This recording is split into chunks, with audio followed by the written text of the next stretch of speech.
श्री रामायण जी में प्रश्न नंबर है 83 बालकांड में 16वां सर्ग है।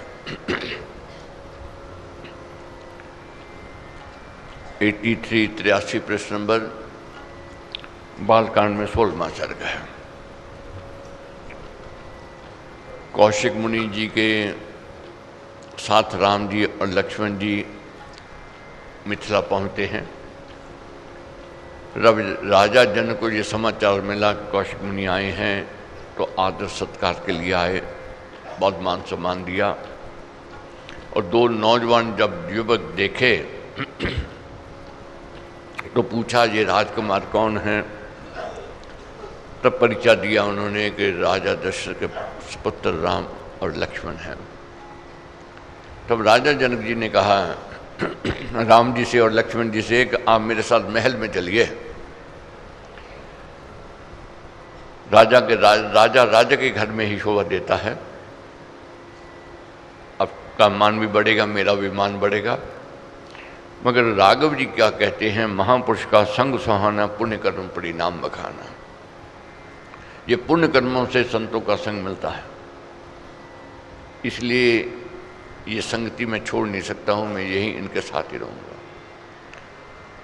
तो बहुत मान सम्मान दिया राजा जनक ने। तो दूसरे दिन सभा लगी। जब राघव जी की बात सुनाई थी गुरु विशेष जी ने, कौशिक मुनि जी ने, कि कैसे ताटी का वध हुआ, कैसे अहल्या का उद्धार हुआ, तो शतानंद जो था राजपुरोहित, अहल्या का पुत्र था, वह सब बात सुन रहा था।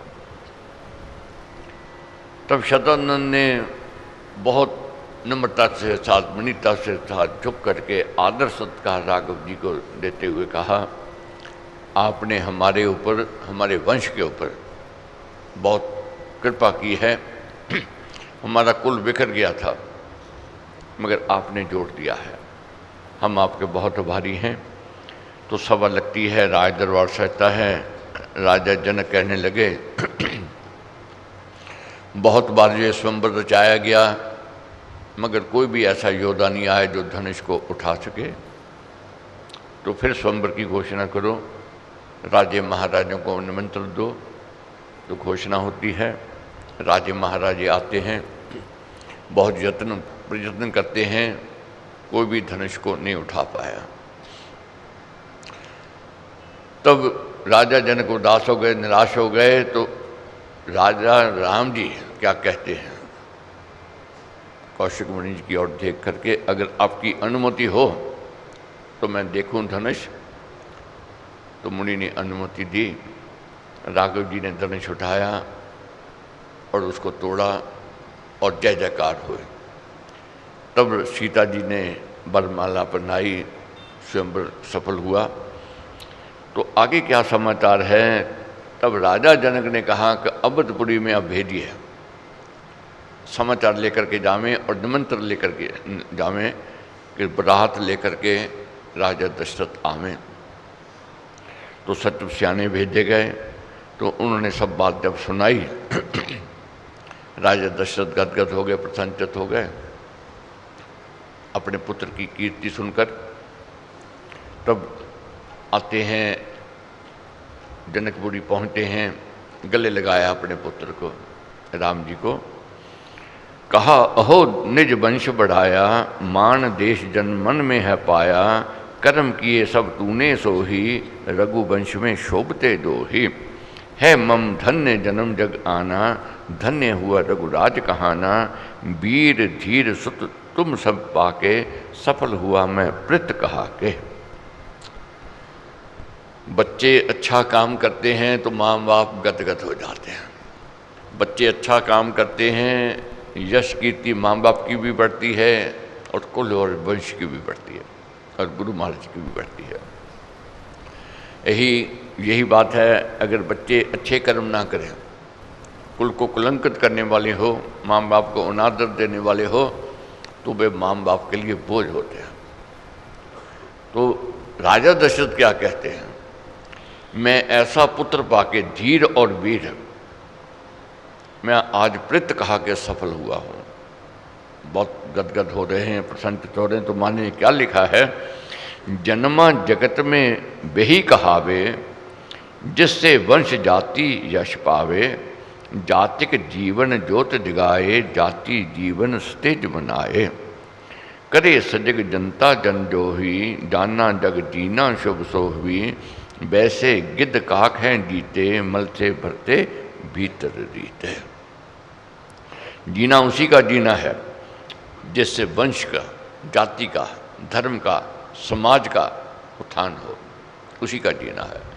वैसे तो लंबी उम्र वाले वैसे गिद्ध भी हैं, कौवे काक भी हैं, मगर उनका वैसाख नियमान्य है।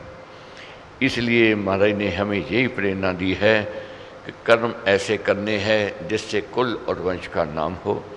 अब वंशों की बात चली दोनों तरफ से, तब राजा दशरथ ने कहा विशेष मुनि जी से, हमारे कुल का परिचय आप दीजिए।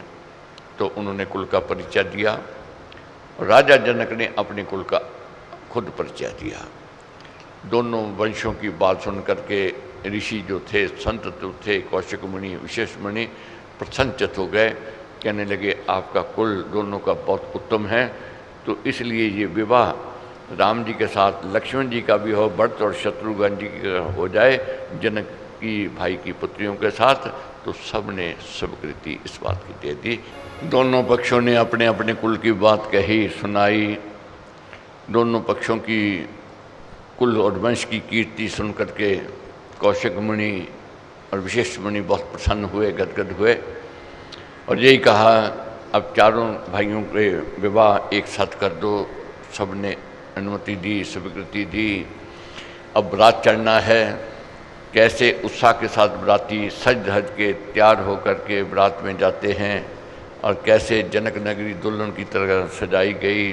लोग छतों पर बैठे हैं, बरात को देख रहे हैं, निहार रहे हैं।